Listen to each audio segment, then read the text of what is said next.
আমার নবীজি বলেছেন, হে উম্মত উম্মতিরা, কবর থেকে যদি পয়গাম পাঠানো হতো, কবর থেকে যদি চিঠি পাঠানো হতো, সন্তান কেমন আছে এইটা জানতো না, স্ত্রী কেমন আছে এইটা জানতো না, মা বাবা কেমন আছে এইটা জানতো না, গ্রামবাসী কেমন আছে এটা জানতো না, সর্বপ্রথম পয়গাম চিঠি আপনাকে পাঠাইতো।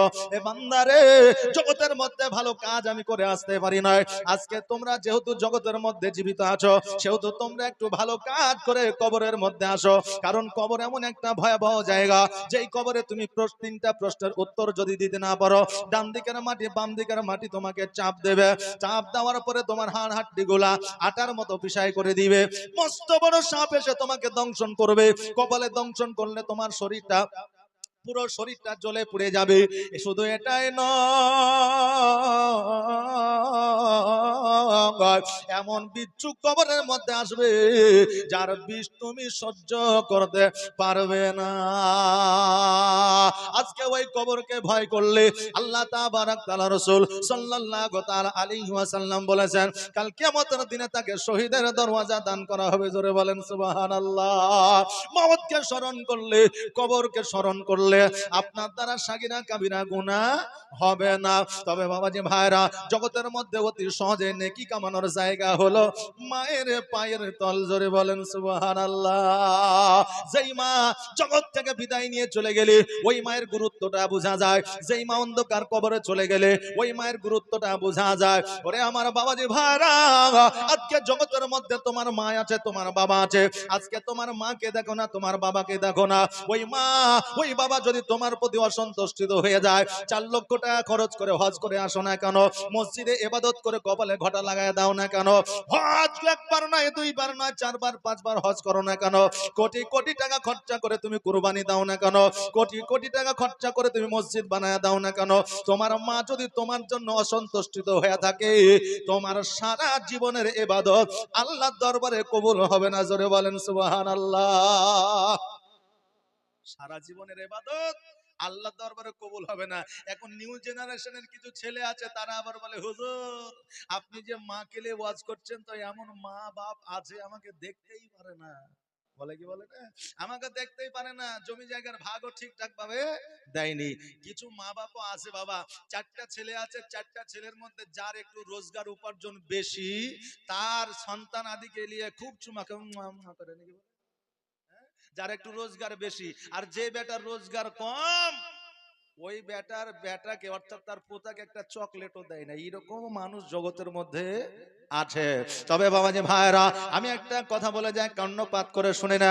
কারণ মা বাবাকে আমার আল্লাহ তাবারাক তাআলা এমন একটা পাওয়ার দিয়েছে, মা বাবা অন্যায় করুক, দোষ করুক, তোমাকে জমির ভাগ দেখে না দেখ, তুমি সন্তান হইয়া তোমার মা বাপের বিচার করতে পারবে না। ওই মা বাপের বিচার একমাত্র কিয়ামতের দিন আমার আল্লাহ তাবারাক তাআলা করবে। জোরে বলেন সুবহানাল্লাহ। মা বাবা এই কথাটা শুনেছে, সন্তান যদি মায়ের সেবা না করে, সন্তান যদি বাবার সেবা না করে, তবে ওই সন্তান জাহান্নামে যাবে। তবে মা তুমি কি জানো না, জানো না তোমার সন্তানের প্রতি তোমার একটা হক আছে, ওই হকটা যদি তোমার সন্তানের আদায় না করো, তুমিও কিয়ামতে জান্নাত পাবে না। প্রত্যেকের একটা করে হক আছে না নাই? আছে। ও বাবাজি ভাইরা, তবে আমি আপনাকে একটা কথা বলে যাই শোনে, জগতের মধ্যে একমাত্র বিনা স্বার্থে, বিনা আপনার টাকা পয়সার জন্য যদি কেউ আপনাকে মহব্বত করতে পারে, সে হলো পিতা আর মাতা। তাছাড়া জগতের মধ্যে ভাই বোন, আত্মীয় স্বজন, শ্বশুর শাশুড়ি, বিবি পর্যন্ত আপনাকে স্বার্থ ছাড়া ভালোবাসবে না। আপনি বলবেন, হুজুর গো আমার বিবি হলো অর্ধাঙ্গিনী, আমার বিবি হলো সারা জীবনের সঙ্গিনী, অতএব আমার বিবি কেমন করে আমাকে স্বার্থ নিয়ে ভালোবাসে। আপনি উপার্জন করা বন্ধ করে দেন, 10 দিনের মাথায় আপনার বিবি বলবে, স্বামী গো আজকে তোমাকে বিবাহ করে আমার জীবনটা বরবাদ হয়ে গেছে। বলবে কি বলবে না? উপার্জন করা বন্ধ করে দেন। শুধু এটাই নয়, এটাই নয়, আজকে আমার মায়েরা মাস গেলে 1000 টাকা লক্ষ্মী ভান্ডারের টাকা পায়। এই জন্য কত স্বামী যে জ্বালাতে আছে, বলতেও পারে না, ফুটতেও পারে না, কারো সামনে গল্প করতে পারে না। এই জন্য কেউ বলেছে লক্ষ্মী ভান্ডারের মালিক হলো আমার বিবি, কিছু বলতে গেলে হঠাৎ করে মারে ঝাড়ি। বুঝলেন না? এখন স্ত্রীর অ্যাকাউন্টের সঙ্গে স্বামীর ফোন পে লিংক আছে, কথা বললেন। মাসের শেষে যেমনই 1000 টাকা ঢুকেছে অমনি তার এতে একটু গাফিলতি ছিল বা হয়তো ধার দেনা ছিল, পরিশোধ করেছে। ওর স্ত্রী যদি জানতে পারে যে আমার লক্ষ্মী ভান্ডারের টাকা শেষ করে ফেলাইছে, তো 2 দিন মোটামুটি তরকারিতে লবণ ছাড়া ভাত হবে না। জি, তবে সবার লাই কিছু কিছু বিবি এরকম জগতে আছে, যখন লক্ষ্মী ভান্ডার ছিল না স্বামীরা ভালো ছিল, আর এখন স্বামীরা বলছে লক্ষ্মী ভান্ডার পেয়েছে, স্বামীর যে গুরুত্ব সেটা ভুলেছে। যতটা আমাদের ভালো হয়েছে ততটাই আমাদের খারাপ হয়ে যায়। ও বাবাজি ভাইরা, গুরুত্বপূর্ণ কথা বলে যাও। এবার বলবেন হুজুর গো, আমার ভাই কিসের জন্য স্বার্থ নিয়ে আমাকে ভালোবাসে? 1 কাঠা জমি আপনার ভাইকে কম দেন, আগামী কালকে বললাম নিয়ে বাইরে হবে। হবে কি হবে না? হবে। সন্তানকে আপনি ভালোবাসেন, সন্তান আপনাকে ভালোবাসে, আপনি বলবেন সন্তানের মধ্যে কি স্বার্থ আছে?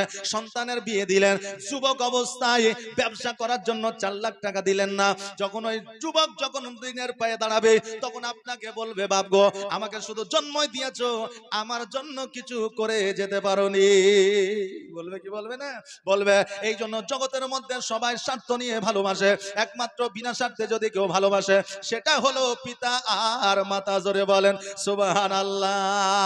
ওরে আমার বাবা যে ভাইরা, আমার আব্বা, আপনার আব্বা যখন মাঠে গিয়েছে, চপ্পল ছিল না, অত গরমে রোদ্রের তাপে খালি পায়ে আপনার জঙ্গলে গিয়েছে, জমিতে চাষবাস করেছে, পা ফেটে রক্ত বাইর হয়েছে, কিন্তু ওই বাপ চিন্তা করে না আমার শরীরটা খারাপ হয়েছে, কাজকর্ম করবো না, আমার তো টাকা উপার্জন হয়ে গেছে, আর আমার টাকার দরকার নাই। কিন্তু ওই বাপ নিজের কথা ভেবে নয়, সন্তানের কথা ভেবেছে।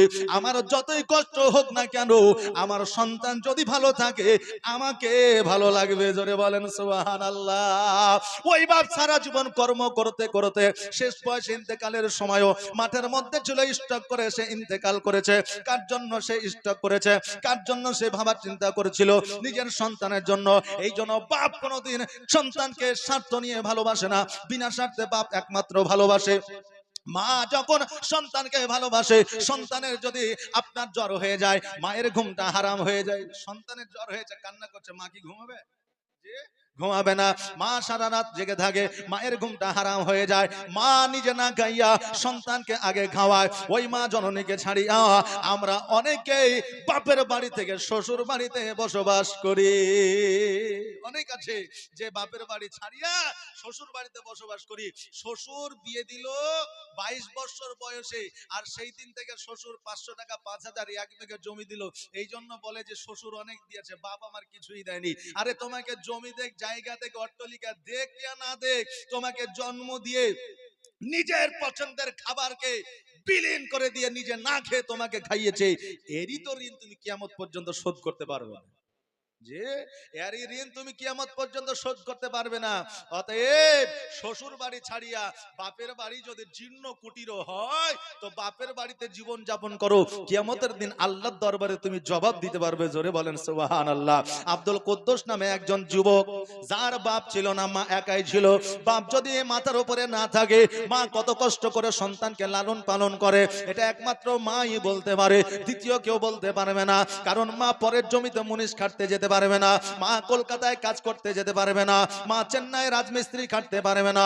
ওই মা কত কষ্ট করে একটা সন্তানকে লালন পালন করে, এই একমাত্র মাই জানে, দ্বিতীয় কেউ জানে না। ওই মা যখন আব্দুল কুদ্দুসকে লালন পালন করে বড় করলো, ওই কুদ্দুসের আপনার বিবাহ হয়ে গেল। বিবাহ হয়ে যাওয়ার পরে বৌমা যখন বাড়িতে আসলো, 1 মাস 2 মাস 3 মাস 4 মাস 5 মাস অতিবাহিত হতে লাগলো। শাশুড়ির কথা তার পছন্দ হয় না, বৌমার কথা শাশুড়ির পছন্দ হয় না। ওই বৌমা নিজের স্বামীকে আয়ত্তের মধ্যে নিয়ে আসলে, আয়ত্তের মধ্যে নিয়ে আসার পরে বলল, ওগো আমার প্রাণের স্বামী, আজকে তোমার বাড়িতে আমি এসেছি, তোমার আব্বা নাই, তোমার মা আছে, কিন্তু তোমার মায়ের ব্যবহার এত খারাপ, আমি এই বাড়িতে টিকতে পারবো না, থাকতে পারবো না। চলো চলো আমার বাপের বাড়িতে চলো, আমার 4টা ভাই আছে, আমার আব্বা আছে, আমার মা আছে, কত সুন্দর টালি বসানো বাড়ি আছে, ওই বাড়িতে আমরা সুখময় করে থাকবো। এই জীর্ণ কুটিরে আর থাকার আমাদের প্রয়োজন নাই। এখন আব্দুল কুদ্দুস দেখলো, তাই তো আমার মা তো আমাকে বাড়ি ঘর করে দিতে পারেনি, শ্বশুরের বড় বড় অট্টালিকা আছে, আমি সেই বাড়িতে গিয়ে আমার জীবনটা যাপন করব। পরের দিন কাঁথা কম্বল নিয়ে বিবিকে নিয়ে বার হয়ে চলে যাচ্ছে। মা জননী দরওয়াজার সম্মুখে দাঁড়ায়া দুই চোখের পানি ছেড়ে দিয়ে বলছে, বেটারে আজকে ছোট্ট থেকে তোমাকে লালন পালন করে বড় করলাম, আজকে তুমি এই অবস্থায় আমাকে ছেড়ে দিয়ে চলে যাবা। ও আব্দুল কুদ্দুস শোনো শোনো, আজকে তুমি ছাড়া আমার জগতে আর কেউ নাই, আজকে তুমি ছাড়া আমার আর কেউ নাই, আজকে তোমাকে নিয়ে তোমার আশাতে আমি বেঁচে আছি। আব্দুল কুদ্দুস শোনো, আজকে তুমি আমাকে ছেড়িয়া চলে যাও না। সন্তান বলল, মা গো আজকে তুমি আমাকে জন্ম দিয়েছো, একটা বাড়ি দিতে পারো না, একটা জমি দিতে পারো না, আজকে তুমি আমাকে কিছুই দিতে পারো না। আজকে আমার শ্বশুরের অনেক কিছুই আছে, আমার শ্বশুরের কাছে গিয়ে আমি জীবন যাপন করব, অনেক কিছুই পাবো। ও বেরাদার, ওই মা কিন্তু আপনার অঝর নয়নে কান্না করতে আরম্ভ করলো। এ বাবাজি ভাইরা, এ আমার যুবক ভাইরা, তোমাদের বলে দিয়ে যায়, বাপ মায়ের শেষ বয়সে বাপের এসির দরকার হয় না, বাপের ফ্যানের দরকার হয় না, বাপের খাবারের দরকার হয় না, ওই বাপ মায়ের ভালো বাড়ির দরকার হয় না। শেষ বয়সে বাপের মায়ের যদি দরকার হয়, একটু সেবার দরকার হয়। জোরে বলেন সুবহানাল্লাহ। যারা ইদানিং চাকরি বাকরি পেয়েছে বুঝলেন, তারা গ্রাম ছেড়ে দিয়ে শহরে বসবাস করছে। আর শহরে যখন তাদের অফিসাররা জিজ্ঞাসা করে, হ্যাঁ রে ভাই তোমার বাপ মা বেঁচে আছে? বলে হ্যাঁ বেঁচে আছে। বলে তোমার বাপ মাকে কে দেখে? বলে দেখার কমতি নাই। বলে কে আছে? বলে কেউ নাই, আমি তো একটাই বেটা, চাকরি হয়ে গেছে, শহরে বাস করি। তাহলে তোমার বাপ মাকে দেখে কি? বলে দেখার কি আছে জি, বড় বড় টালি দিয়ে বাড়ি করে দিয়েছি, এসি লাগিয়ে দিয়েছি, ঘরের ভিতরে বাথরুম করে দিয়েছে, কোনো টেনশন নাই। আচ্ছা বলেন, শেষ বয়সে বাপের মায়ের কি এসির দরকার হয়? হয় না। কিসের? সেবার দরকার হয়। কারণ শেষ বয়সে বাপ চলতে পারে না, মা মাজায় ব্যথা নিয়ে উঠতে পারে না, সব সময় ওষুধের প্রয়োজন হয়। আমি তাই বলবো, যুবক রে, আজকে চাকরি পেয়ে গিয়ে শহরে বসবাস করিও না, আজকে তোমার বাপ মাকে দেখার জন্য গ্রামেই থাকো। কারণ জান্নাতে যাওয়ার একটাই রাস্তা, সেটা হলো বাপ আর মা। জোরে বলেন সুবহানাল্লাহ। তুমি কোটি কোটি টাকা খরচা করো, কাজে আসবে না যতক্ষণ পর্যন্ত তোমার মা বাপকে সন্তুষ্টিত না করতে পারবা। আসুন বাবাজি একটু এই দিকে যাই। আব্দুল কুদ্দুস কিন্তু বউ নিয়ে চলে গেল শ্বশুর বাড়িতে। 1 বছর 2 বছর 4 বছর 5 বছর অতিবাহিত করতে লাগলো। এইদিকে মা জননী দুঃখিনী মা একাই কিন্তু আপনার জীবন যাপন করে, কেউ নাই কেউ নাই। ওই মা বৃদ্ধ হয়েছে, ওই মায়ের শরীর চলে না, কিন্তু মা অনেকবার আব্দুল কুদ্দুসকে ডেকে পাঠিয়েছে, কিন্তু কুদ্দুস কোনোদিনই কিন্তু আসে নাই। কারণ শ্বশুরের টাকা পেয়েছে, শ্বশুরের জমি জায়গা পেয়েছে, শ্বশুরের অট্টালিকা পেয়েছে, এই জন্য কিন্তু আসে না। মা অসুস্থ শরীর নিয়ে জীবন যাপন করে। কিন্তু এই দিকে হঠাৎ করে আব্দুল কুদ্দুসের হাতের মধ্যে একটা ফোড়া হইল। ফোড়া বুঝেন তো? ফোড়া হঠাৎ করে একটা ফোড়া হইল, একটা থেকে দুইটা হলো, দুইটা থেকে তিনটা হলো, তিনটা থেকে চারটা হলো, এইভাবে আপনার বাড়তে বাড়তে পুরো শরীরে আপনার ফোড়া হয়ে গেল। আর ওই ফোড়ার মধ্যে আপনার পুঁজ চলে আসতে লাগলো। আর শরীরের মধ্যে যদি পুঁজ চলে আসে, ওই পুঁজ থেকে দুর্গন্ধ বের হয় কি হয় না? জি, পুঁজ থেকে আপনার দুর্গন্ধ বের হয়। এবার ওই দুর্গন্ধ যখন বের হইতে লাগলো, সারা বাড়ির মানুষেরা পেরেশানি হয়ে গেল। এবার ওই 4 ভাই বলতেছে, বোন রে, এই আব্দুল কুদ্দুসকে তার জঙ্গলের মধ্যে ফেলে দিয়া, কারণ এই গন্ধ আর সহ্য করা যায় না। বিবি বলে, ভাই রে, আজকে তার মায়ের কাছ থেকে আমাদের বাড়িতে নিয়ে এসেছি, আজকে যদি জঙ্গলের মধ্যে ফেলে দিয়ে আসি, তার মাকে জবাব দিতে হবে। অতএব কি করা যায়? বলে কি করা যায়? বলে একটা কাজ করো, তিরপালের মধ্যে জড়ে নিয়ে তাকে তার মায়ের গলিতে ফেলে দিয়ে আসো। কারণ হইল, জঙ্গলের মধ্যে রেখে দিয়ে আসলে পুলিশ আসবে, প্রশাসন আসবে, আমাদের জবাব দিতে হতে পারে। কিন্তু তার মায়ের দরওয়াজার সম্মুখে ফেলে আসলে আমরা তার সন্তানকে ফিরিয়ে দিয়েছি এটা বলতে পারবো। আমাদের জন্য জেল হবে না, কেস হবে না, ফাঁসি হবে না। তিরপালের মধ্যে জড়ে দিয়া ওই মায়ের দরওয়াজার সম্মুখে ফেলে দিয়ে এসেছে। আর যেমনই ফেলে দিয়ে আসা, ওই দুঃখিনী মা ঘরের মধ্যে থেকে জানতে পেরেছে, আমার সন্তান আব্দুল কুদ্দুস আমার দরওয়াজায় এসেছে। জোরে বলেন সুবহানাল্লাহ। মা এমনই জিনিস, সন্তান যদি কষ্টের মধ্যে থাকে মা জানতে পারে, সন্তানকে যদি খিদা লাগে মা জানতে পারে। মায়ের মধ্যে এমন একটা মেশিন আমার আল্লাহ ফিট করে দিয়েছে, সন্তান যদি অসুস্থ থাকে মা জানতে পারে, সন্তান যদি ক্ষুধার্ত থাকে মা জানতে পারে, সন্তান যদি চিন্তায় থাকে মা জানতে পারে। আজকে ওই মা সন্তানের জন্য যদি দোয়া করে দেয়, তার সমস্ত পেরেশান দূর হয়ে যাবে, জোরে বলেন সুবহানাল্লাহ। ওই দুঃখিনী মা চলতে পারে না, গুটি গুটি পায়ে যখন দরওয়াজার সম্মুখে আসলেন, আসার পরে দেখছেন তার সন্তানকে তিরপালের মধ্যে জড়ে দিয়া আপনার ওই জায়গায় ফেলে দিয়ে রেখে গেছে। তিরপালটা যখন খোলা হলো, দেখলো তার শরীরটা পুরো আপনার পচে গিয়েছে, শরীর থেকে দুর্গন্ধ বের হচ্ছে। এখন আপনি আমি যদি হইতাম, তাকে আমরা ছুঁয়ে দেখতাম না, নাকি বলেন? আপনি আমি হলে দেখতাম না। হায় রে ভাই, আপনি বলবেন মাওলানা এটা আবার কি বলছেন, গ্রামের মানুষ হলে তো আমাদের দেখতেই হবে। আপনি একটু অতীতে যান, আজকে থেকে 3 বছর আগে, যেই সালটা হলো 2020 সাল, যেই সময় আমাদের এসেছিল করোনা ভাইরাস, নাকি বলে? ওই corona virus Chennai, Bombay, Iraq, Iran থেকে যখন আসতেছিল, আমরা প্রাথমিকভাবে স্কুলে রাখছিলাম। বিবি আপনার খাবার দিতে গেছে, তো আপনার থালির মধ্যে বড় একটা বাঁশ বেঁধেছে, জানালা দিয়ে খাবার দিয়েছে। বিবি স্বামী খেয়ালাও বলছে, আরে দূর থেকে কেন? বলে যদি করোনা যদি আমারও হয়ে যায়। এই হচ্ছে আমাদের ব্যাপার। ও বাবাজি ভাইরা, মা জননী ফেলে দিতে পারে না। ওই মা সন্তানকে আপনার ঘরের মধ্যে তুলে নিয়ে আসলেন, আসার পরে গরম পানি দিয়ে সন্তানকে আপনার গোসল বানায়া দিলেন। প্রতিদিন আপনার ড্রেসিং করে সন্তানের সেবায় মা কিন্তু লেগে গেল। 1 মাস যেমনই অতিবাহিত হয়ে গেল, ওই আব্দুল কুদ্দুস মায়ের সেবায় পুনরায় আবার সুস্থ হয়ে উঠলো, জোরে বলেন সুবহানাল্লাহ। ও বাবাজি ভাই, ওই আব্দুল কুদ্দুস বলল, মা গো, জীবনে আমি বড় অন্যায় করেছি, জীবনে বড় দোষ করেছি, মা তুমি আমাকে ক্ষমা করে দাও। মা জননী বলল, বেটা রে, আজকে কেন? তুমি যেই দিন শ্বশুর বাড়িতে চলে গিয়েছিলে, সেই দিন তোমাকে আমি ক্ষমা করে দিয়েছি, কারণ আমি জানি আমি যদি তোমাকে ক্ষমা না করি, কাল কিয়ামতের দিন আল্লাহ তোমাকে ক্ষমা করবে না। এই জন্য আমি তোমাকে খাস দিলে ক্ষমা করে দিয়েছি, জোরে বলেন সুবহানাল্লাহ। আপন মায়ের মতো কে হবে এই সংসারে? নিজের মায়ের মতো কেউ হবে বাবা? হবে? হবে না। মা 10টা টাকা আঁচলের মধ্যে বেঁধে রেখেছে, সন্ধ্যাবেলায় গ্যাসের ট্যাবলেট নিয়ে এসে খাবো। এইদিকে দুপুর বেলায় বেটাতে বলছে, মা 10টা টাকা হবে না। নিজের সন্তানকে না বলতে পারে না, আঁচল থেকে 10টা টাকা খুলে সন্তানের হাতে দিল। রাত্রে বেলায় গ্যাসের ট্যাবলেট খাওয়া হইল না। এরকম মা আছে না নাই? আছে না নাই? আছে। আর এই মাকে যদি আমরা কষ্ট দিই, কিয়ামতের দিন কি জান্নাত পাওয়া যাবে? আপনারা বলবেন, হুজুর গো মাকে নিয়ে ওয়াজ করছেন, অনেক মৌলবি আছে মাকে দেখতে পারে না, এই কথা গেলে আবুল আবুল শোনা যায়। আরে মৌলবি হলে তো সে লাট সাহেব নয়, আলেম জ্ঞান অর্জন করেছে এটা ঠিকই, কিন্তু মায়ের সেবা না করলে আলেম হয়েও জান্নাতে যাওয়া যাবে না। আপন মায়ের মতো কে হবে এই সংসারে? আপন মায়ের মতো কে হবে এই সংসারে? আর সতলা মায়ের এমন গুণ তুই বলে খাওয়াইবে চোর, সতলা মায়ের এমন গুণ তুই বলে খাওয়াইবে চোর। আপন মায়ের মতো কে হবে এই সংসারে? আপন মায়ের মতো কে হবে এই সংসারে? আল্লাহ হুম্মা সাল্লাল্লাহু মাওলানা মুহাম্মদ ওয়ালা আলে মাওলানা মুহাম্মদ। ও বাবাজি ভাইরা, ওই আব্দুল কুদ্দুস মাকে জড়ায় ধরে নিয়ে আপনার অঝর নয়নে কান্না করে।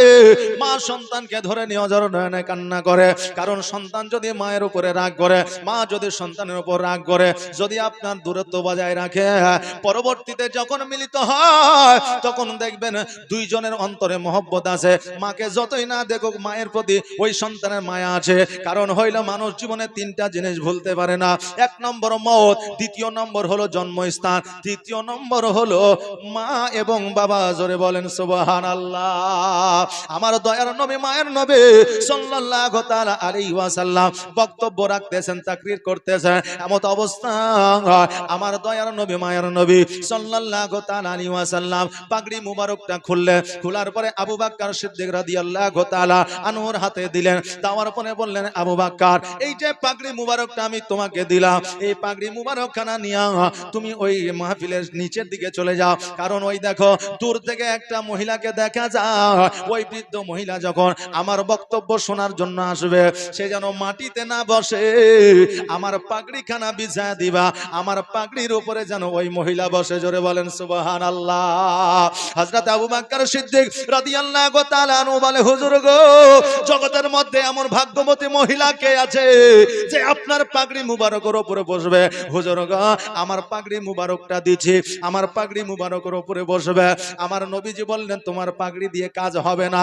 বলে হুজুর ওমরে ফারুকের পাগড়িটা দিচ্ছি বলে ওমরে ফারুকের পাগড়ি দিয়ে কাজ হবে না বলে হুজুর হযরত আলী রাদিয়াল্লাহু তাআলা আনহুর পাগড়ি মুবারকটা দিচ্ছি বলে হযরত আলীর পাগড়ি মুবারক দিয়ে কাজ হবে না বলে হুজুর জগতের মধ্যে এমন কে ভাগ্যবান মহিলা আছে যে আপনার পাগড়ি মুবারকের উপরে বসবে আমার নবীজি দুই চোখের পানি ছেড়ে দিয়ে কান্না করতে আরম্ভ করলে বলে আবু বকর রে 6 বছর বয়সে আমার মাকে হারিয়েছি 6 মাস বয়সে আমার আব্বাকে হারিয়েছি জগতের মধ্যে আমি মায়ের স্নেহ যত্ন পাই না আমার আব্বার কোলে উঠতে পারি না আজকে আমার মা নাই আজকে আমার আব্বা নাই ও আবু বকর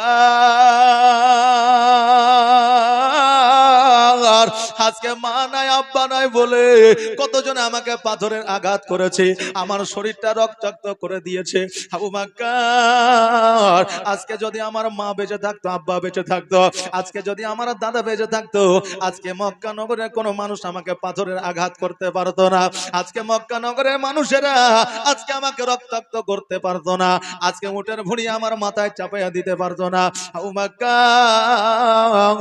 আজকে আমার মা না আজকে যে আমার দুধ মাতা ছিল হালিমা আজকে যে বৃদ্ধ মহিলাটা হেঁটে আসে ওই মহিলাটা আর অন্য কেউ না ওই মহিলাটাই হলো আমার দুধ মাতা জোরে বলেন সুবহানাল্লাহ আজকে আমার ওই দুধ মাতা মাটিতে বসবে আমি তাকরীর করব আমি নবী সহ্য করতে পারবো না অতএব আমার পাগড়ি মুবারকটা বিছায়া দাও ওই পাগড়ি মুবারকের উপরে আমার দুধ মাতা হালিমা বসবে জোরে বলেন সুবহানাল্লাহ আজকে আমার নবীজি দুধ মাতার সম্মান যদি এতটা করতে পারে আজকে আমরা নিজের মায়ের সম্মান আমাদের জন্য কতটা করা জরুরি নবী আমার দুধ মাতার সেবা যত্ন এইভাবে করলেন দুধ মাতার এইভাবে আপনার সম্মান করলেন আজকে আমাদের নিজের মা বাবার সম্মান করা কতটা দরকার এবং প্রয়োজন বেরাদানে মিল্লাত ইসলামিয়া আজকে তো আমরা অনেকে অনেক রকমের কথাবার্তা বলি কিন্তু কেউ ভেবে চিনতে বলি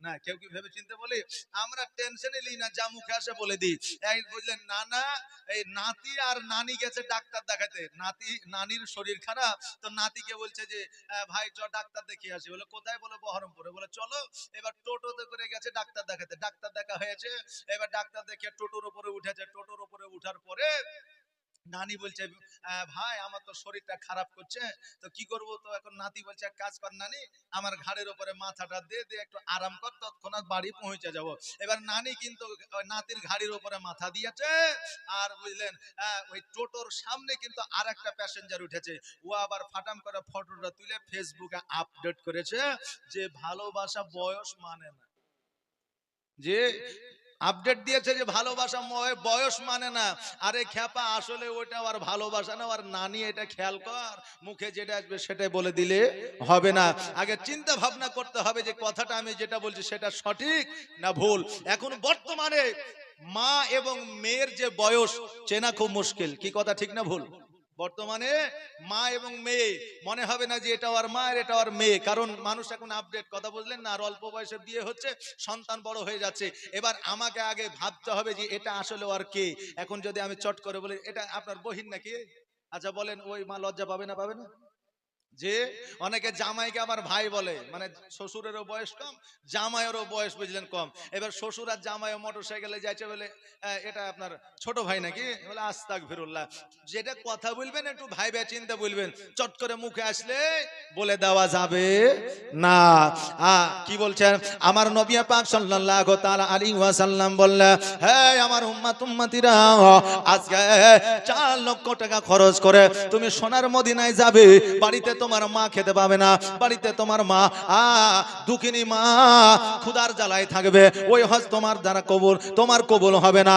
বড় বড় আপনার টাকা দিয়ে পয়সা দিয়ে বড় বড় কুরবানি আপনি দিচ্ছেন, কিন্তু আপনার মায়ের বাড়িতে এক ডুমে গোস্ত পৌঁছালো না, ওই কুরবানি আল্লাহ দরবারে কবুল হবে না।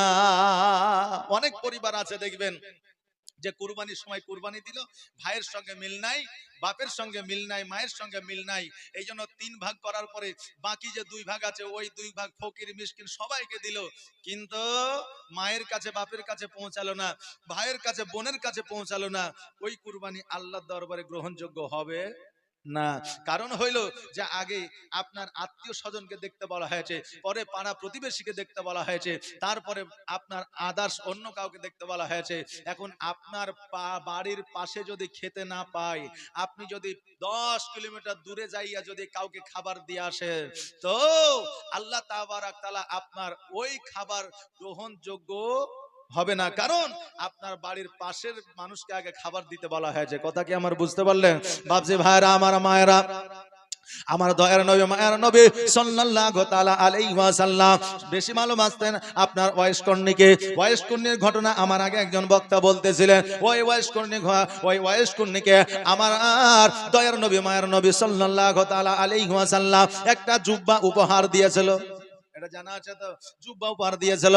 ওই জুব্বাটা হযরতে ওমর ফারুক রাদিয়াল্লাহু তাআলা আনহু নিয়ে এসেছিলেন। হযরতে ওয়াইস কর্ণীকে যখন জুব্বাটা দিয়ে দিলেন, ওয়াইস কর্ণীকে বলে, ওয়াইস কর্ণী তুমি যে আমার নবীকে এত ভালোবাসা, এত প্রেম করো, এত মহব্বত করো, প্র্যাকটিক্যালি কেন নবীকে একদিনও তুমি মদিনায় দেখতে যাও না? ওই ওয়াইস কর্ণী বলেছিল,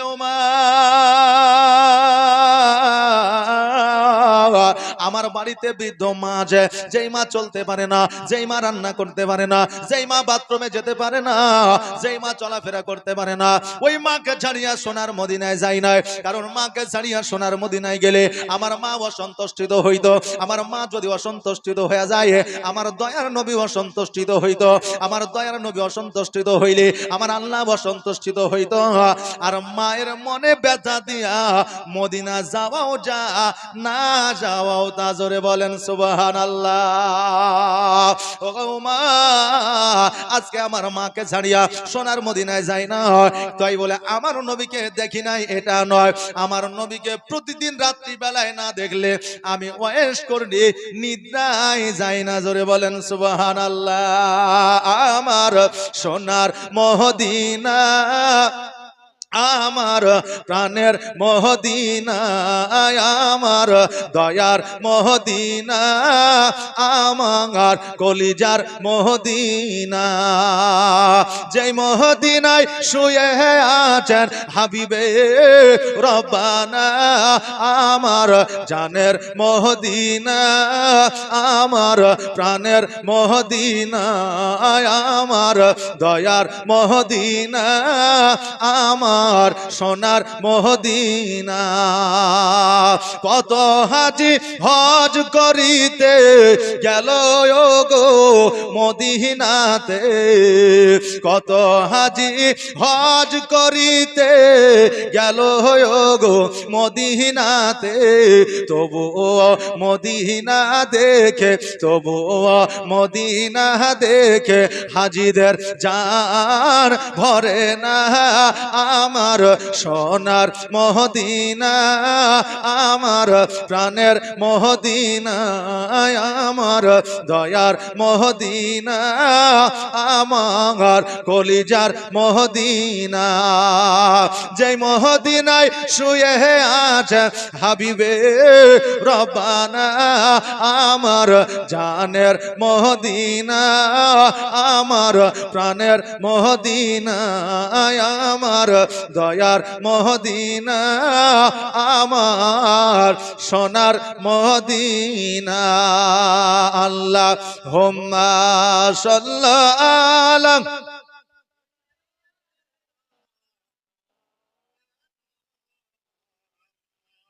ওয়া আলা আলি সাইয়্যিদিনা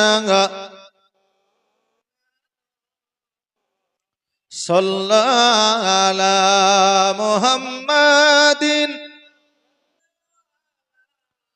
मोहम्मद हरदम ज़बां पाक नामे मोहम्मद हरदम ज़बां शफियाना मोहम्मद। ও বেরাদার, আমার হযরতে উমরে ফারুক রাদিয়াল্লাহু তাআলা আনহু বললেন, ও ওয়াইস করনি, তুমি তো মদিনায় যাওনি ঠিক আছে, কিন্তু আমি যে তোমার সম্মুখে দাঁড়ায় আছি, বলো বলো আমাকে তুমি কি চিনতে পেরেছো? হযরতে ওয়াইস করনি বললেন, ও উমরে ফারুক শোনো গো, আমি তোমাকে প্রথম থেকে চিনে নিয়েছি, কারণ হইল আজকে যে সোনার মদিনা আমার নবীজি, আমার নবী পাক সাল্লাল্লাহু তাআলা আলাইহি ওয়াসাল্লামের গা থেকে যে খুশবুটা, যে সেন্টটা আসতেছিল, ওই খুশবু, ওই সেন্টটা আমি তোমার গা থেকে, তোমার শরীর থেকে পেয়েছি। আমি বুঝে গিয়েছি তুমি নবী পাক সাল্লাল্লাহু তাআলা আলাইহি ওয়াসাল্লামের সাহাবী।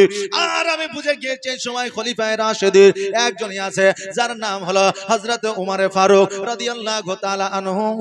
আজকে ওই খলিফা ছাড়া কেউ আমার কাছে আসতে পারবে না। এই জন্য আমি বুঝে নিয়েছি তুমি হলে উমর। জোরে বলেন সুবহানাল্লাহ।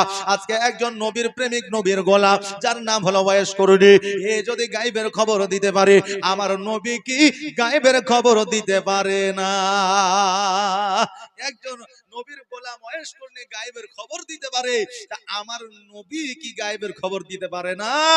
আজকে কিছু বাতিল ফেরকার মানুষ আছে যারা বলে থাকে যে নবী গায়েবের সংবাদ দিতে পারতো না। জোরে বলেন নাউজুবিল্লাহি মিন জালিক। বাপজি ভাইরা, আমার নবী পাক সাল্লাল্লাহু তাআলা আলাইহি ওয়াসাল্লামকে বিজ্ঞানেরও বিজ্ঞান বলা হয়েছে, আমার নবীজিকে দার্শনিকের দার্শনিক বলা হয়েছে, আমার নবীজিকে ডাক্তারেরও ডাক্তার বলা হয়েছে, আমার নবীজিকে আপনার মাস্টারেরও মাস্টার বলা হয়েছে। জোরে বলেন সুবহানাল্লাহ।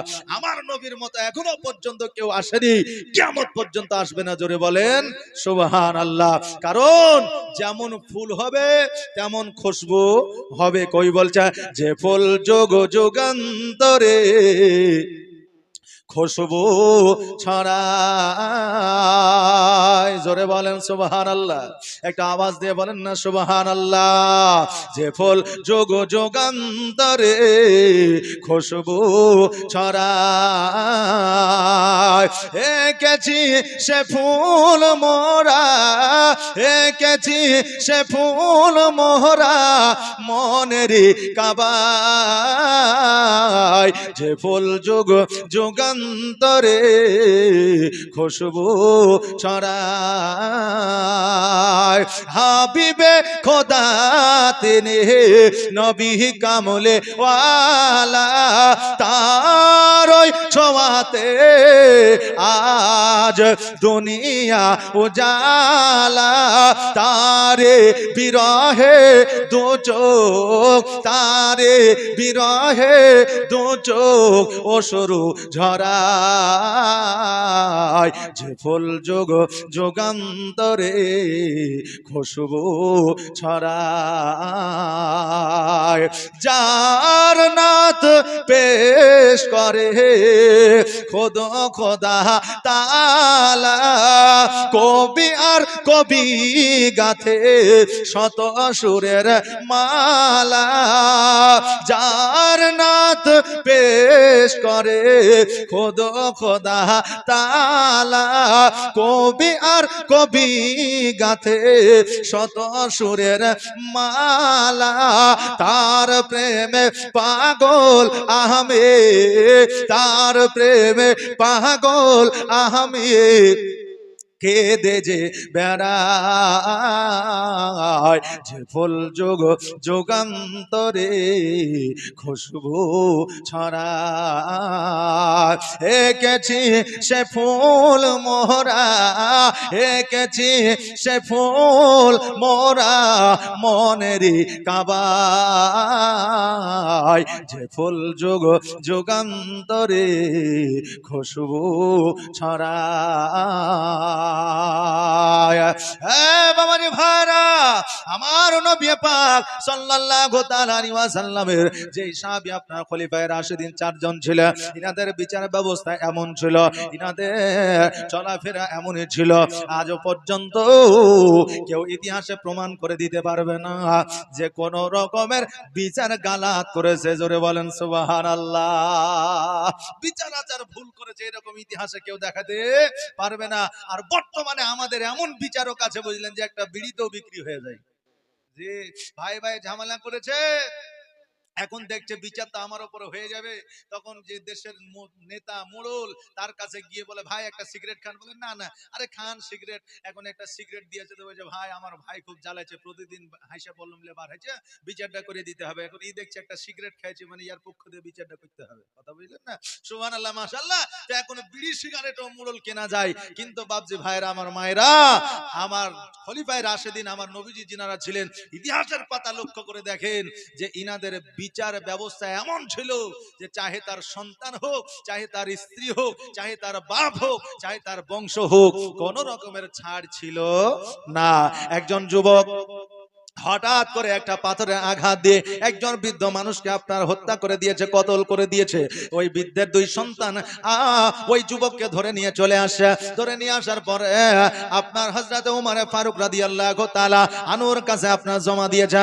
জমা দেওয়ার পরে বলে আমিরুল মুমিনিন, আজকে এই যুবক আমার বাপকে হত্যা করেছে, কতল করেছে, এর বিচার চাই, বিচার চাই। আমার হযরত ওমর ফারুক রাদিয়াল্লাহু তাআলা আনহু বললেন, শোনো রে, মওতের বদলা হলো মওত, মওতের বিচার হলো মওত। অতএব এই একজনকে কতল করে দিয়েছে, মেরে দিয়েছে, এর বিচারও হবে মওত। একেও কতল করে দিতে হবে, নইলে ফাঁসিতে ঝুলাইয়া দিতে হবে।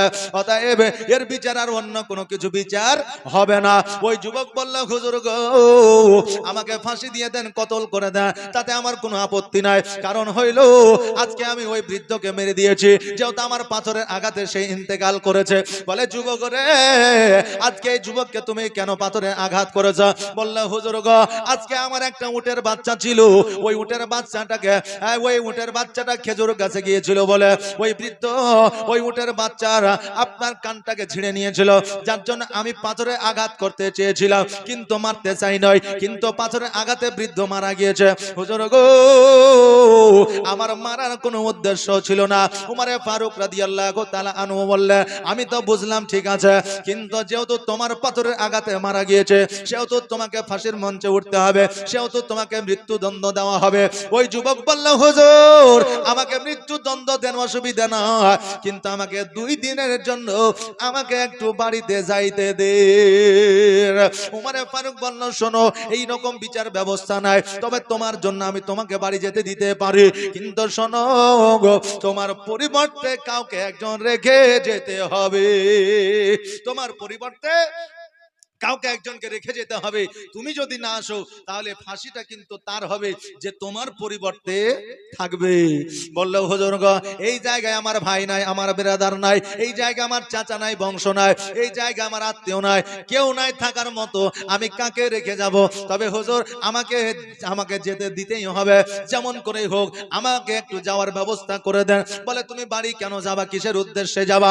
বলে, হুজুর গো, আমি হলাম বাড়ির বড় ছেলে, আমার একটা ভাই আছে, একটা বোন আছে, আমার আব্বা মারা গিয়েছে, মা মারা গিয়েছে, আমার কাছে সমস্ত জমি জায়গা সোনা দানা আছে, আমার ওই ভাই বোনের হকটা বুঝায় দিয়ে আসতে চায়, কারণ ওই ভাই বোনের হকটা যদি বুঝায় না দিয়ে আসি, কিয়ামতের দিন আমাকে জবাব দিতে হবে।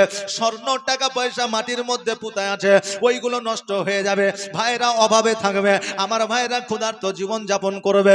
হুজুর গো, কথা দিলাম আমি আবার পুনরায় ফিরে আসব, আমাকে 2 দিনের মতো ছাড় দিয়ে দেন। ওগো হুজুর,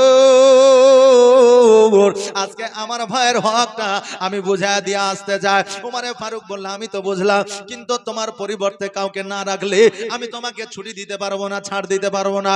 এমন অবস্থা আমার নবীজির একজন সবচাইতে প্রিয় সাহাবী ছিলেন, যার নাম ছিল হযরত আবু যার গাফফারী। ওই আবু যার গাফফারী দন্দা ঈমান হলেন, আর বললেন, এ উমর, এই যুবককে ছেড়ে দাও, এই যুবক বাড়িতে যাবে। বলে, আবু যার গাফফারী, যুবককে ছেড়ে দিলে এর পরিবর্তে কে থাকবে? আবু যার গাফফারী বললেন, শোনো গো, এই যুবকের পরিবর্তে আমি কারাদণ্ডে থাকবো। জোরে বলেন সুবহানাল্লাহ। উমর ফারুক বলতেছে, এ আবু যার গাফফারি শোনো, আজকে এই যুবক যদি ফিরে না আসে তোমাকে ফাঁসি দিতে হবে, তোমাকে মৃত্যুদণ্ড দিতে হবে। হযরত আবু যার গাফফারি বলল, এই উমারে ফারুক শোনো শোনো, আজকে এই যুবক মিথ্যাবাদী হতে পারে না, এই যুবকের মধ্যে চালাকি থাকতে পারে না, কারণ যেহেতু নিজের ভাই বোনকে হক বুঝা দিতে চায় সেহেতু এর দ্বারা মিথ্যা বলা সম্ভব নয়। কারণ বর্তমানে এক ভাই অপর ভাইকে হক বুঝা দেয় না, কথা ঠিক না ভুল? এক ভাই অপর ভাইকে হক বুঝা দেয় না, কারণ এক কাটা বেশি পাইলে অপর ভাইকে আপনার বেশি দিতে যায় না। বোনেদেরকে প্রায় বাড়িতে ঠগায়, কারণ বোনের হক বোনকে ভাইরা দেয় না। বোনের 1 বিঘা জমি ভাগ পাবে, এখন বোনকে ডেকে বলছে, বোন রে এক কাজ কর, 1 বিঘা জমি 1 লাখ টাকা লে জমি খান দিয়ে দে, তুই আর জমি লে কোথায় যাবি, সেই তো তোকে বিক্রি করতে হবে। আচ্ছা বলেন 1 বিঘা জমির দাম কি 1 লাখ টাকা? যে মিনিমাম 8 লাখ টাকা 7 লাখ টাকা নাকি বলে।